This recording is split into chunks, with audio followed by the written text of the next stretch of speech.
We're talking about movies! And I guess shows sometimes too. Alright, so piggybacking off my Star Wars rankings video, which if you haven't seen will be in the description of this video and linked at the end. If you haven't checked that out, go ahead and check that out. But piggybacking off of that, I thought we'd talk about The Mandalorian seasons 1 and 2. I know season 3 is coming out March 1st, and they just dropped a trailer for it on Monday, which I found to be a little underwhelming, but still excited for the season. I thought I'd give my thoughts on seasons 1 and 2 before we get into season 3. So if you haven't seen it, the show centers on the Mandalorian and Baby Yoda, or Din Djarin and Grogu as we come to know them, and their kind of adventures around the galaxy.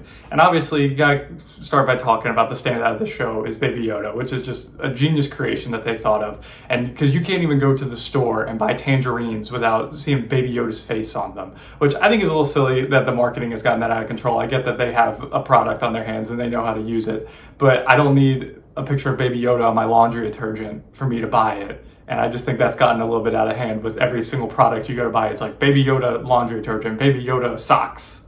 But with that being said, there's a reason that Baby Yoda's on everything is because he's taken the internet by storm. Your grandma who probably has never seen Star Wars before has seen a meme of Baby Yoda wanting chicken nuggies or something. And it's like, oh, that little green fella, he's so cute. Yes, Baby Yoda is obviously very cute, and I think he is a good character that they're developing. They haven't gotten him to the point where he talks or anything yet, but I mean, just having him on the show, at the end of the last season, they wrote him off kind of, and they were like, no, you gotta have Baby Yoda on the show. So then in a totally separate spin-off show, they've written him back into the show. So you would have to watch that show to know he's even on the new season. But yeah, you couldn't have The Mandalorian without Baby Yoda on it. I think he's just a genius character that they came up with, and he's really, they know what they have on their hands, and they're just riding him till the end.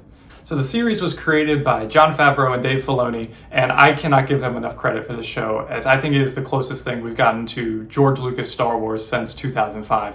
Filoni obviously worked with George Lucas making the Clone Wars animated TV show, and is basically a protege of George, calling him up. There's photos of George on the set, they get advice from him. And then Jon Favreau, who's a huge Star Wars fan, who knows kind of what lore the fans want plays into it. He directed obviously the first Iron Man, so he's big in bringing about the MCU too. So having him on here is huge, and I just think that they work really well together to bring a product that is, to me, classic George Lucas Star Wars. So the premise of season 1 is Mando is a bounty hunter and he's hired to go on all these jobs. Well, on one of them he's hired to bring in what comes to be Baby Yoda, and that's where the show really takes off, is because then he decides not to fulfill the bounty. He decides to take in this child, and they go on the run across the galaxy together. And that's really where the show has its strengths, because during that process of the father-son dynamic, they run into a lot of great side characters. You got Gina Carano as Cara Dune, you got Carl Weathers as Greef Karga, IG-11 is a great droid. He was voiced by Taika Waititi. I think that the show is a little slow at points, because it's kind of they're just on the run. They do different missions. There's a little adventure of the week sometimes. But I'll give you the standout episodes. So the first episode was obviously very good, episode 1 of the show. And then I thought 7 and 8 of season 1 were very good, where they have Moff Gideon come in, where that's where the show kind of all ties together and really leads into season 2. So those would be the 3 standout episodes for me in season 1. Which leads well into season 2, which I think is a fantastic season of television, where Mando is basically tasked with bringing Baby Yoda to the Jedi to reunite him with his family. And throughout this quest that they go on, they run into Ahsoka Tano, who was obviously from the animated Clone Wars show, making her live-action debut. And I just thought that was a really cool episode, because this character that I grew up watching in middle school, finally making it onto the live-action screen. And that was a highlight episode of the show, being able to bring her on, and then point them in another direction to go.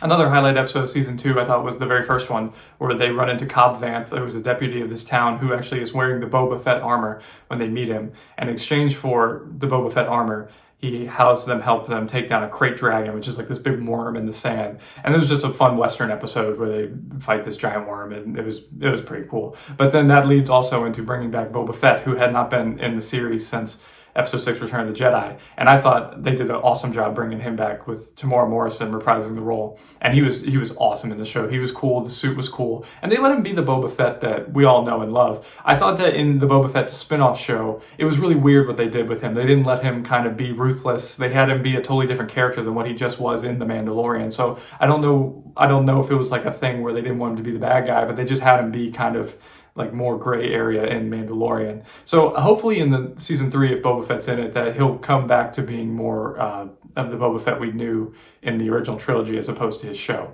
So bringing on Boba Fett obviously was also a really cool standout character they did. They also had Bill Burr, the stand-up comedian, come back as Mayfeld, who I thought was really cool that they let him keep his Boston accent in space. But I thought he was a really good character. They did some really good delving out of his character, and I hope he comes back in season 3 as well.